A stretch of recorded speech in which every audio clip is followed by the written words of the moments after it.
네, 김태현 이사장님. 예. 네, 국민연금은 우리 국민의 노후를 위한 사회보장 제도죠. 예.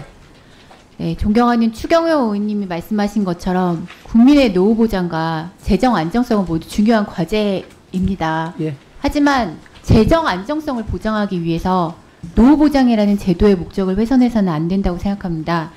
그리고 재정 안정성을 보장하기 위해서 국민의 연금을 깎는 것이 유일한 해결책은 아닙니다. 알고 계시죠? 하여튼 네. 조화롭게 추구해야 된다고 생각합니다. 네.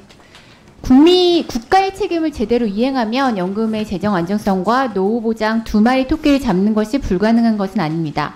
이사장님, OECD가 2022년 9월 한국 연금제도 검토 보고서 발표한 거 알고 계십니까? 예, 알고 있습니다. 네, 화면 부탁드립니다. 내용을 제가 읽어드리겠습니다. 다른 OECD 국가들과 다르게 한국 국민연금 재정에서 일반 회계의 역할은 매우 제한적이다. 현재의 낮은 보험료 수준과 고령화로 추정되는 수지 불균형 때문에 추가적인 수입이 필요한데 이 경우 국가의 조세가 그 역할을 할 수 있다. 라고 되어 있죠? 예. 네, 그런데 지금 한국 국민연금 보면 국가가 할 최소한의 역할도 하고 있지 않습니다. 이사장님, 국민연금공단 1년 운영하는데 드는 예산 얼마입니까? 저희가 2천억이 넘습니다.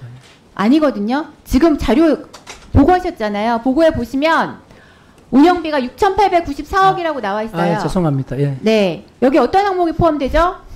국고 지원이 포함됩니다. 국고 지원. 지금 국민연금 공단을 운영하는데 들어가는 돈을 물어봤어요, 제가. 그게 6,894억이잖아요. 예. 네. 거기 인건비, 운용비 다 들어가죠? 맞습니다. 네. 연금공단이 공공기관입니까? 민간보험사입니까? 공공기관입니다. 네. 국가의 복지제도를 운영하는 공공기관인데 그 기관 운영비는 국가가 책임지는 게 맞죠? 그런데 국민연금공단 운영하는데 드는 돈 중 국고에서 지원한 돈은 100억 원뿐이고 나머지 6,794억은 국민들이 납부하는 국민연금 보험료를 쓰고 있습니다. 알고 계시죠? 예, 알고 네. 있습니다. 다음 PT 부탁드립니다. 이사장님, 지금 국민연금기금 1,191조 중에 국민들이 매달 납부하는 보험료와 운용수익이 1,190조고 국고보조금은 7,440억, 전체 기금의 0.66%로 국고는 거의 투입되고 있지 않다는 거 알고 계시죠? 예. 네, 다음 PT 부탁드립니다. 국민연금과 같은 공적연금 운영하는 대부분의 국가는 공적연금에 국가 재정이 투입되고 있다는 거 알고 계십니까? 예. 네, OECD 다른 국가들과 비교할 때 연금에 대한 국가 책임은 거의 이행하지 않고 있고요. 지금 OECD에서도 이렇게 지적을 하고 있는데 연금의 국가 책임성 강화하도록 국고 투입하는 방안 적극적으로 검토해야 된다고 보는데 어떻게 생각하십니까? 전 전반적으로 국고 지원이 현재보다 늘어나야 된다는 데는 동의하고 있습니다. 네, 알겠습니다. 네, 광명을 김남희 의원입니다. 아까 존경하는 안상훈 의원님 질의 중에서 제도에 대해서 오해를 불러일으킬 수 있는 부분이 있어서 제가 확인해 보려고 하는데요. 이사장님, 국민연금 수급액은 A값, 즉 소득 재분배 급여 부분과 B값, 소득 비례적 급여 부분 이렇게 구성되어 있죠. 그렇습니다. 네, A값 부분은 가입자 전체의 평균 소득을 기준으로 하고 B값 부분은 가입자 개인의 가입기간 동안 평균 소득을 기준으로 산정되는 거 맞죠? 맞습니다. 네, 그래서 이처럼 국민연금은 소득 재분배 급여가 절반이고 보험료 부가소득에도 상한선 두고 있죠? 그렇습니다. 네. 네, 617만 원이고요. 따라서 월급 617만 원이거나 1,000만 원이거나 2,000만 원이거나 그 이상의 소득을 가진 사람이나 연금 납부액이나 연금액은 동일하죠. 상한선은 있습니다. 네, 네, 그렇죠. 그래서 소득이 높은 사람과 낮은 사람의 국민연금 급여 차이가 너무 많이 발생하지 않도록 하는 소득 재분배적 요소를 가지고 있습니다. 맞죠? 가지고 있습니다. 네, 다음 화면 부탁드립니다. 국민연금 홈페이지 알기 쉬운 국민연금 화면 제가 방금 전에 캡처했고요. 소득 재분배로 사회통합에 기여합니다. 라고 되어 있습니다. 마지막 부분 제가 읽어보겠습니다. 국민연금은 고소득층에 비해 저소득층의 급여 혜택이 크며 이러한 세대 내 소득 재분배 기능을 통해 소득 계층 간의 소득 격차를 줄임으로써 사회통합에 기여합니다. 이사장님, 이게 지금 국민연금 홈페이지에 나온 내용 맞죠? 예. 네, 다음 화면 부탁드립니다.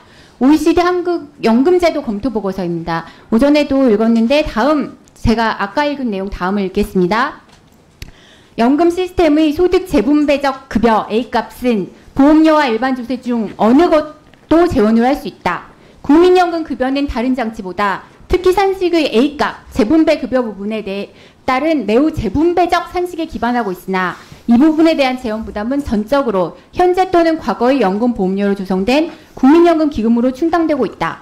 따라서 정책 결정자들은 보험료 외의 수입을 상당 부분 국민연금 수입에 투입시킬 여지가 있다. 내용을 보시면 국민연금이 매우 재분배적이라고 하고 있어요.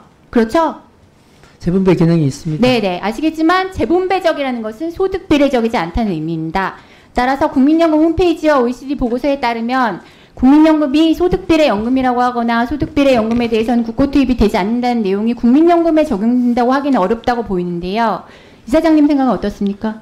지금 뭐 소득 재분배 기능이 맞냐, 소득 비례적 기능이 맞냐라고 말을 하면 둘 다 있는 거죠. 네, 둘 다 있다고 생각합니다.